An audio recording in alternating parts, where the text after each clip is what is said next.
Hello, by now you should have finished reading Tales of a Fourth Grade Nothing by Judy Blume. Maybe you have a younger brother, sister, cousin, because the Fudge books used to be some of my favorite books because my little sister is 7 years younger than me, and I felt a lot like Peter when I was reading this book.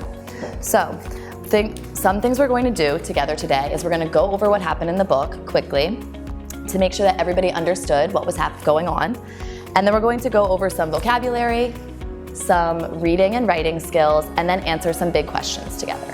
All right, let's get started.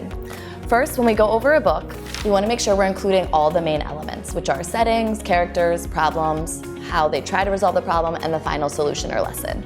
In this book, our narrator is Peter, who's in 4th grade, and why our title is Tales of a Fourth Grade Nothing. So we have Peter, his younger brother, Fudge, and their parents. We do meet some other characters, but for now, that's good enough. One interesting thing, which plays a pivotal role in a lot of the stories and chapters in this book, is that they live in the middle of New York City. So I know that I did not grow up in a city, so reading about Peter's experience and like playing at the park and where he'd walk and things like that was really interesting for me. So our setting was New York City. We don't know exactly when it happened, but there are TVs and games and toys that we have, so around present day could apply to this story.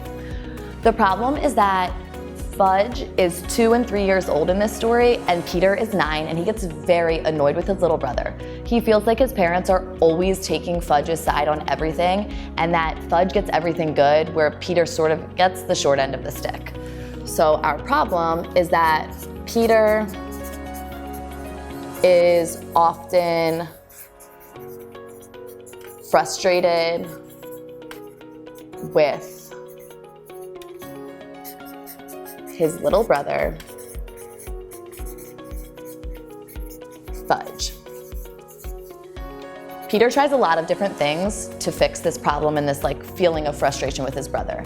He ignores him, he fights him, he talks to his parents, he plays with friends, does all types of things. So we can say ignores, yells, and fights with Fudge, and talks to their parents. Like all of the books in the Fudge and Super Fudge series, the ending is not quite what we expect, and Peter actually gets over these negative feelings about his brother because his brother swallows his pet turtle. And while Peter is very worried about what's going to happen to Fudge, he realizes what's most important, which is his relationship with his brother, and his brother being okay. So Peter is worried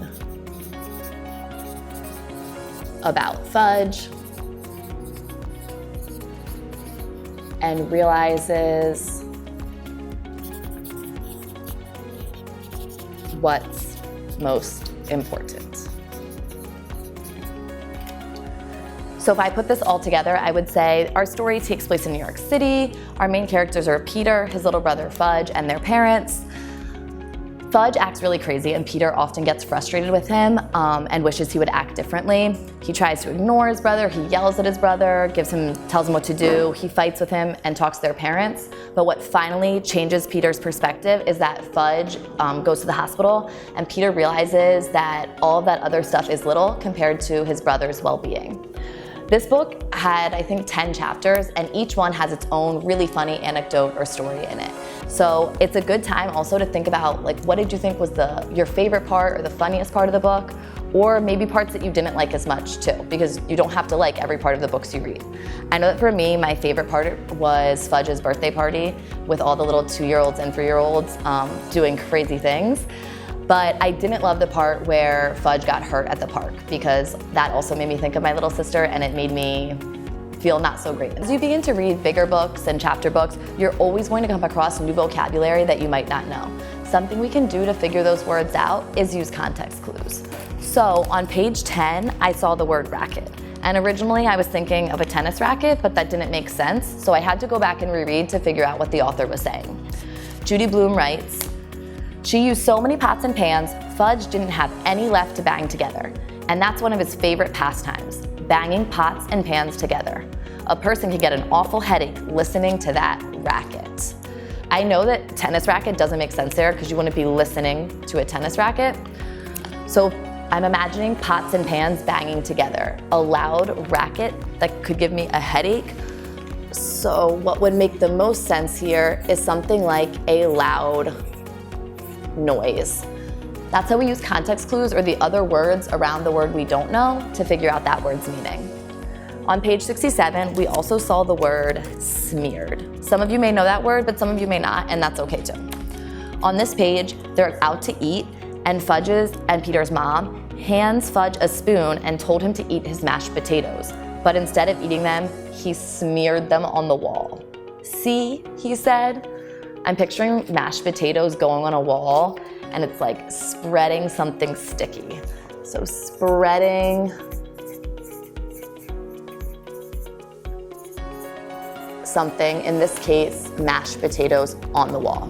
Again, I use the context of he didn't use the spoon, he's eating mashed potatoes, and it goes on the wall to figure out what smeared means, spreading of something. Finally, Judy Blume uses lots of metaphors and similes, which is one of the reasons her books are so funny. Metaphors are when we use a phrase or word on something literally, but it doesn't actually apply. On page 36, Fudge says, "Fudgy's a birdie." As we know, Fudge is a little boy, not a bird, and unfortunately Fudge finds that out the hard way when he tries to fly and he falls to the ground. So calling him a birdie is a metaphor because he's about to try to fly. A simile is like a metaphor. It compares two things, but it uses the words like and as. Some common similes are brave, like a lion, or quiet as a mouse. Those are similes because they're comparing two things using the words like and as. A funny simile in this book was, "He jumped right into everyone and splashed around like a duck." That was when they were walking to the movie theaters and Fudge got soaking wet, splashing in the puddles. He jumped right into everyone and splashed around like a duck. It's comparing Fudge to a duck. Obviously, he isn't really. Metaphors and similes are two things you can use in your own writing to make it more interesting, but also you can go back to this book and find some more examples because Judy Blume uses a ton of them. Our big question for Tales of a Fourth Grade Nothing is, where does that title come from? So what is a fourth grade nothing, and why does Peter want to avoid that fate? I'm going to turn to page 91, where it's first used in the book.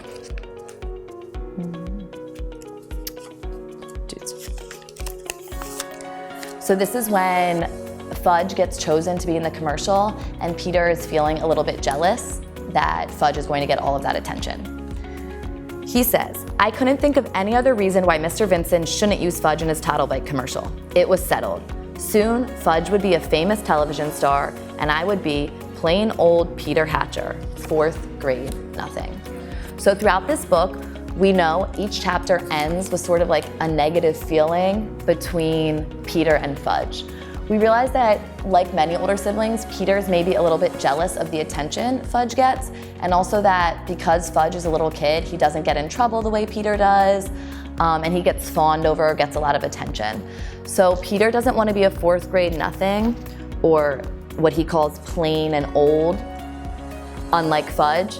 And why would he want to avoid that fate? Well, we know that people like to stand out and people like to feel special. So right now, Peter's kind of struggling with his little brother getting more attention than him.